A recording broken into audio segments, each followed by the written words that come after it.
जगतपुर नाम की एक जंगल में आकाश, उसके पति पीरू और उसकी बूढ़ी माँ के साथ रहती थी। आकाश और पीरू मिलके उसकी मम्मी के ऊपर बहुत अत्याचार करती थी। एक दिन उसकी बूढ़ी माँ पीरू को कहती है, पीरू बेटा, मेरी दवाई खाने की समय हो गई है, मुझे एक गिलास पानी दे दे। अरे ओ बुढ़िया, तुझे पानी भी मैं ला के दूँ? तेरे हाथ पे जंग लगे हुए हैं क्या? पूरे दिन घर के काम तो मैं ही करती हूँ और पूरे दिन तू बेड पे सोई रहती है। पूरी परेशान करके रखा है। बेटा, मेरा तबीयत बहुत ख़राब रहती है, मुझे तो चला भी नहीं जाता है, वरना मैं खुद ही पानी ले लेती।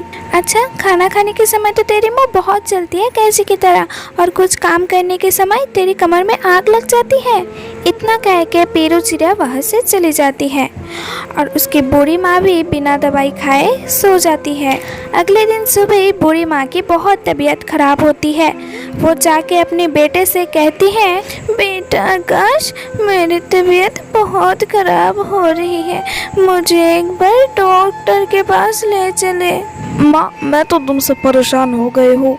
एक ये घर का खर्चा, ऊपर से तुम्हारे इतना महंगे महंगे दवाई, और फिर तुम्हारे डॉक्टर के पास ले चलो, वह अलग से पैसा दूँ। अभी मेरे पास इतना पैसा वैसा नहीं है, अगले महीना ले चलूँगा, मुझे अभी काम पे जाना है।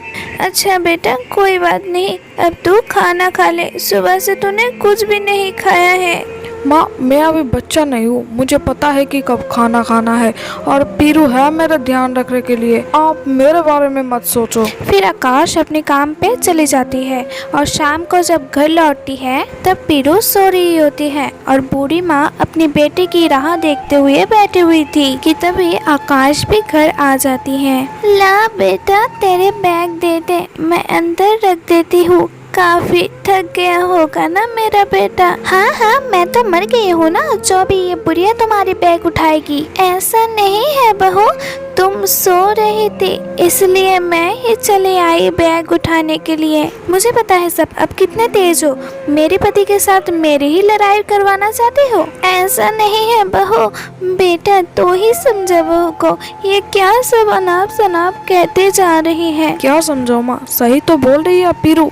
आप तो पूरा दिन बेड पे ही सो रहती हो, और मैं जब भी काम से आती हूँ आप काम करने लगते हो। सब पता चल गया आपकी चालाकी। ए जी, मैं और ये नहीं सह सकती, अगर ये घर पे रहती है ना तो मैं घर से निकल जाऊंगी। ऐसा कैसे चले जाएगी तू? इस बुढ़िया को ही मैं वृद्धाश्रम छोड़ के आता हूँ। चलो माँ, अब तुम्हें और नहीं झेल सकते हैं हम, अब तुम्हें इस घर से जाना ही पड़ेगा। कल ही इसे वृद्धाश्रम छोड़ के आओ जी आप। नहीं नहीं बहू, एक माँ से अपनी बेटी को ऐसे अलग मत कराओ, मैं नहीं जी पाऊंगी इसके बिना, मर जाऊंगी। सुबह होते ही आकाश अपने माँ को वृद्धाश्रम छोड़ के आती है और कुछ ही दिनों के बाद आकाश की तबीयत बहुत खराब हो जाती है। आपके पति की दोनों किडनी खराब हो चुकी है, जल्द ही उसकी किडनी ट्रांसप्लांट करना पड़ेगा, इसलिए हमें एक किडनी डोनर चाहिए।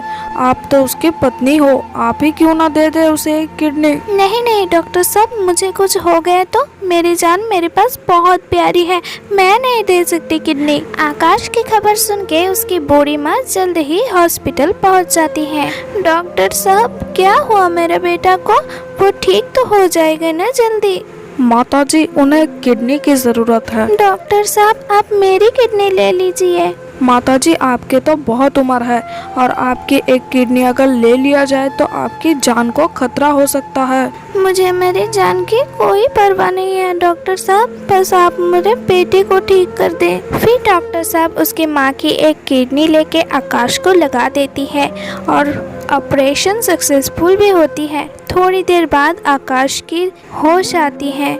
शुक्रिया डॉक्टर साहब, शुक्रिया मुझे नहीं, इन्हें दे, इसकी वजह से आप आज जिंदा हो, नहीं तो आपकी बीवी तो आपको किडनी देने से साफ इनकार कर दिया था। यही है जिसके लिए आप जिंदा हो। माँ, आप मुझे माफ़ कर दो, मुझसे बहुत बड़ी गलती हो गई है और कभी ऐसी गलती नहीं करूँगी। ठीक है बेटा, कोई बात नहीं, बस तू खुश रहे हमेशा।